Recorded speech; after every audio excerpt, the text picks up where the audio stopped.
Hey everybody, I'm a bit late to this, but I have here on me the Redmi Note 7. And damn, this is another one of those budget Chinese phones that just offer so much for the value. This phone sells for 150 euros. That's about 180 US dollars. And at this price range, I feel like I can't complain about this phone at all. I mean, is this a perfect phone? Of course not. But everything that I'm about to say about this phone that might not be good can be justified by the price. Like basically, if you look at this phone for its price range, you can't complain at all. So let's go over the hardware and specs really quick. You have a 6.3 inch LCD panel with 1080p resolution. So this display looks good.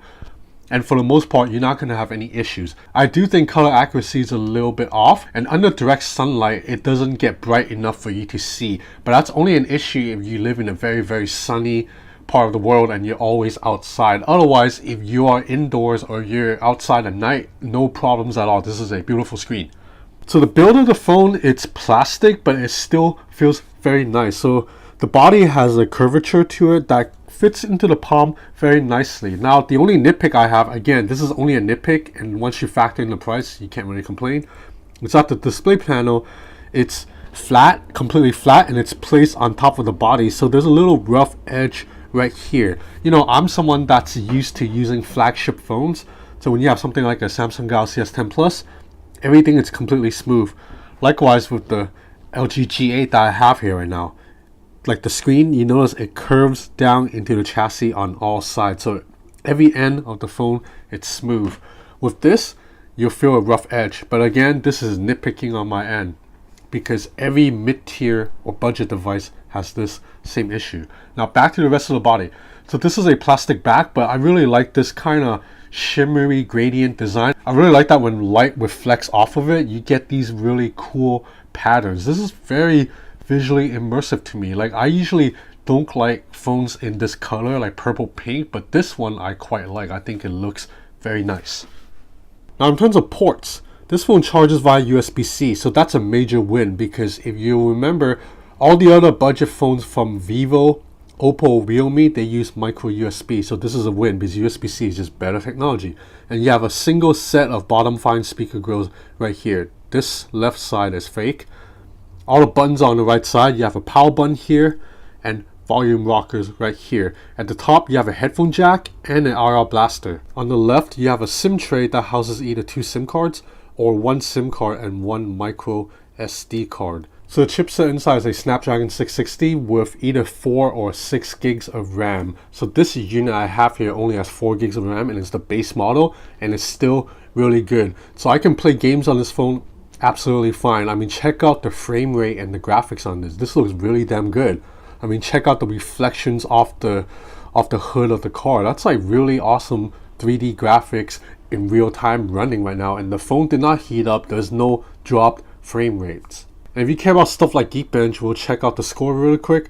So scored a 4083 multi-core, single core 1535. So single core is a little bit weak, but multi-core, it's definitely good. And just in real life performance, everything moves very smoothly. I've been using this phone for a little bit over 24 hours. And I really like this software too. So this runs MIUI 10. This is Xiaomi software, and it's very clean. I really like Xiaomi's swiping navigation. So you swipe up to go home, swipe from the sides to back out, swipe up and hold to go into app overview. And I really like the way the Xiaomi software stacked the card. So I'm a fan of MIUI 10. I think it's a very clean looking software. And as you can see, I can bring down the shortcut toggles by swiping anywhere on the screen, which is one of my biggest pet peeves when other phones don't offer this.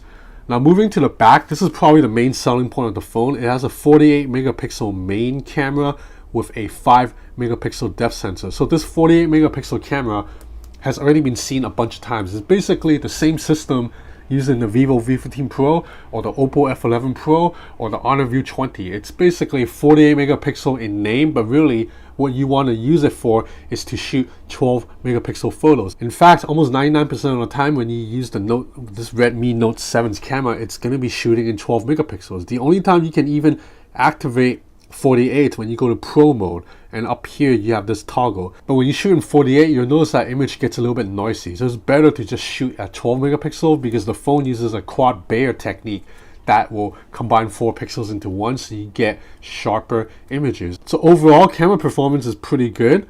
So this is a bokeh image. You see the edge detection around the burger and the coffee. It's relatively on point. It blurs the background, including my girlfriend, kind of nicely. It looks pretty natural. And now this is a daytime shot. Check out the colors. It's very lively, very vibrant. Dynamic range is not the best, but this is respectable, man. For 200 bucks, I mean, what can you expect?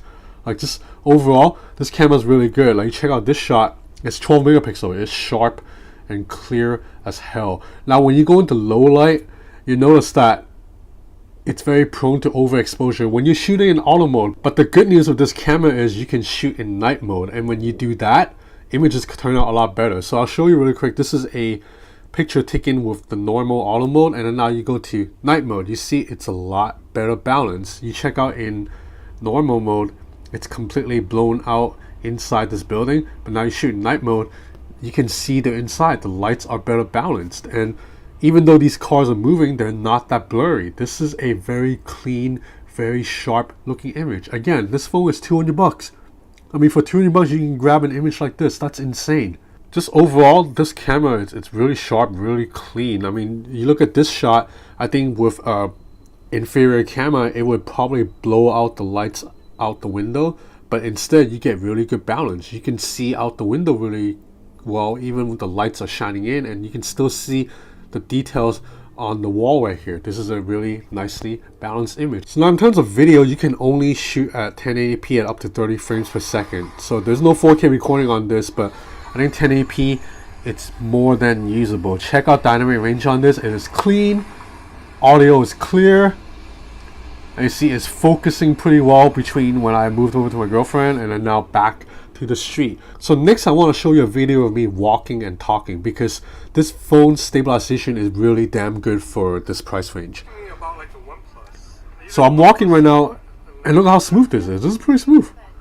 The only flaw in this video is that the sky is overexposed and the lights are flickering. That's it. Other than that, colors are accurate and this is stable. I mean, I'm walking right now. Okay, yeah, you're right. You know what we gotta do? Time for a video speaker test. So only single bottom fine speaker here. So we'll go up to 50%. So overall volume is a little bit low. 50% right now, it sounds pretty faint. We'll go up to max volume.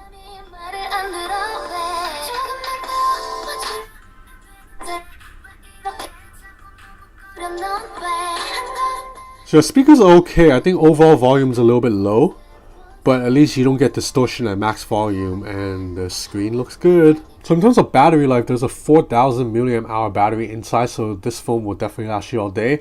One nitpick is that the charging speed with the included charging brick is really slow. It charges at about 1% per minute. So that means you have to plug in for 45 minutes just to top up 45%. That's a bit low compared to other phones. Even budget devices like the Realme 3 have like fast charging. That charges at twice the speed basically. But other than that, I cannot complain about this phone at all.